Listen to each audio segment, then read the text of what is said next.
রাম নারায়ণ রাম। গুরু কৃপাহি কেবলম। মৃত্যুর পর দেহ থেকে কি বেরিয়ে যায়? আত্মাটা কি করছে? ভরপুর হয়ে রূপ নিয়ে এসেছে। সেই মহাকাশ হতে আমরা শিলা হয়ে বরফ আকারে এসেছি। আত্মাটা বরফ হয়ে জল বাতাস খাদ্য দিয়ে বরফের ন্যায় বের হলো। আত্মাটা কি?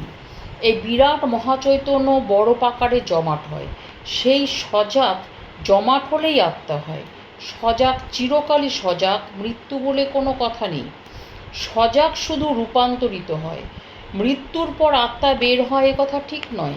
সবটাই আত্মা, দেহটাও আত্মা, শুধু এ ঘর থেকে সে ঘরে যাচ্ছে।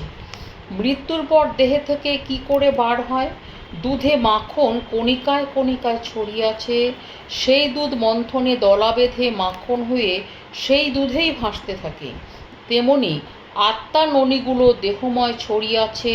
মনের মন্থনে, আলোড়নে, জাগতিক প্রক্রিয়াতে শ্বাসে প্রশ্বাসে ননিগুলো গঠন হয়ে যাচ্ছে। গঠন হয়ে কি হচ্ছে?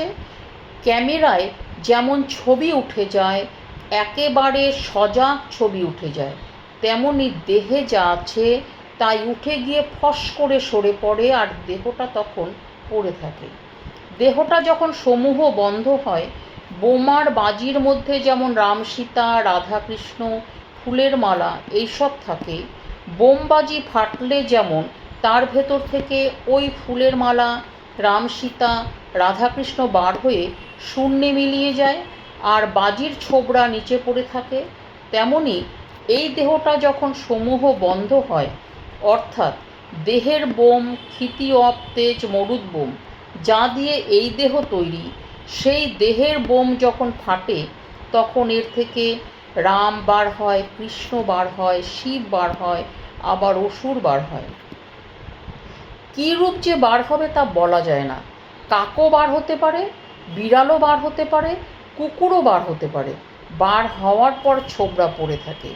সেই ছোবড়া আমরা কাঁধে করে হরিবোল বলে নিয়ে যাই শ্মশানে। আর ওদিকে রাম চলছে, কৃষ্ণ চলছে, শিব চলছে, অসুর চলছে, আবার হয়তো কাকবিড়ালও চলছে।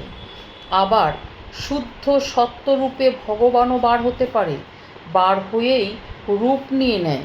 কার যে কী রূপ বার হবে তা তো ঠিক নেই, রূপটা বেরিয়ে যাবে ঠিকই। আর সেই মূর্তির ছোবড়া যা পড়ে থাকে তাকেই কাঁধে করে হরিধ্বনি নিয়ে শ্মশানে নিয়ে যায়। এই আত্মার রূপ হচ্ছে বিকাশ। কোথায় কিভাবে থাকে বোঝা যায় না। ধড়াস করে ফেটে যখন চলে যায়, তখন একটা অদ্ভুত সত্তা নিয়ে বহির্ভূত হয়। এই জীবনে যে যা কর্ম করেছে, সেই কর্মের মন্থনে যে মাখন যতটুকু ছিল হলো, কর্মের আলোড়নের মন্থনের সেই মাখন হুরুস করে বেরিয়ে এই মহাকাশে গিয়ে রূপ নিয়ে নেয়।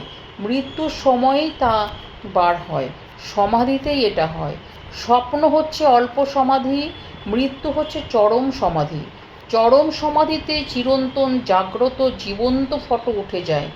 চৈতন্য বলছে, তুমি এখন শুয়ে থাকো, তুমি এখন তুমি নও, তুমি নড়বে চড়বে না। এখন তোমার জাগ্রত জীবন্ত ফটো তুলছি।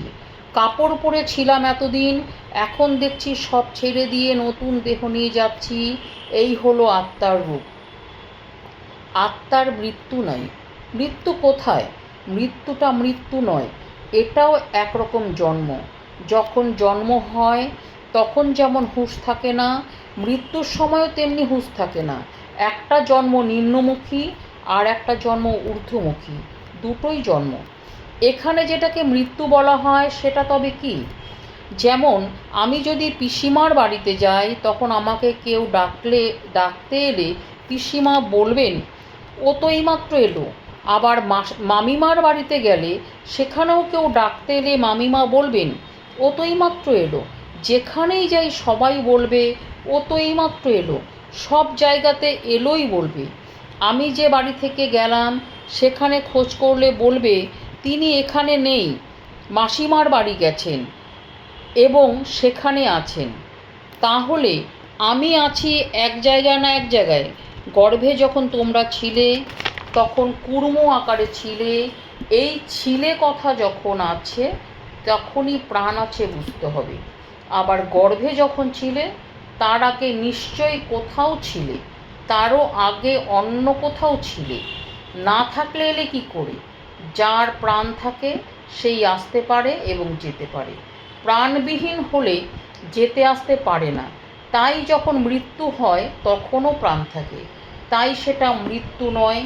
যখনই প্রাণ চলে যাচ্ছে তখন তোমরা যেমন বলছো তিনি নাই, সেই রকম আর এক জায়গাতে আর একজন বলছে ও তো এইমাত্র এলো, তাহলে মৃত্যু কোথায়? মৃত্যু নাই, ওটা কেবল নামেই আছে। প্রাণ কখনো মরে না, ছোলন বদলায় মাত্র। সাপ যেমন তার পুরানো ছোলন বদলায়, তেমনি আত্মা ছোলন বদলায়। মৃত্যু নামে আমরা ডুবুরি হয়ে মহাতৃপ্তির পথে অগ্রসর হয়ে যাচ্ছি। এই মহান মৃত্যুর মহাসাগরে আমরা ডুবুরি হয়ে ডুব দিয়ে যাচ্ছি। কোথায় যাচ্ছি? ক্রমশ ক্রমশ অন্য অবস্থার সঙ্গে সম্পর্ক করার জন্য, মিশবার জন্য এগিয়ে যাচ্ছি। মিশতে গেলে কি করতে হবে? তখন ক্রমশ ক্রমশ ঠিক এই ফুলের মতন গাছ হলো, পাতা হলো, ডালপালা হলো, শেষে ফুল হলো, আবার শুকিয়ে গেল। প্রত্যেক জিনিসই এই রকম ফুটছে, আবার শুকিয়ে যাচ্ছে। আত্মা তার ছোলন বদলিয়ে যে বিষয়বস্তুর দ্বারা দেহ তৈরি সেই লম্বায় চলে যায়। আগুন যখন ধরে তখন একটা খড়ের কুটো থেকে আরম্ভ করে শেষে কাপড়ে ধরে, তারপর অগ্রসর হতে হতে জ্বলতে জ্বলতে বাড়িঘর, তারপর রাজপ্রাসাদ পর্যন্ত ধরে। ধরতে ধরতে যায়। যে জল, বাতাস, আগুন, মাটি দিয়ে এই দেহ তৈরি, সেই সত্তায় তখন মিশতে থাকে। দেহ থেকে যেটা আরও সূক্ষ্ম, যা দিয়ে দেহ তৈরি, সেই বিষয়বস্তুর সহজ পথে চলে যাচ্ছে। আকাশ, বাতাস, জল তাতে মিশছে, সেই শক্তিতে চলে যাচ্ছে। যাওয়ার পর কি হলো?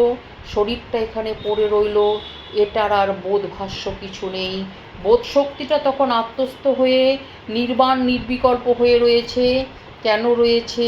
এদিককার অবস্থাটাকে বাতিল করবার জন্য।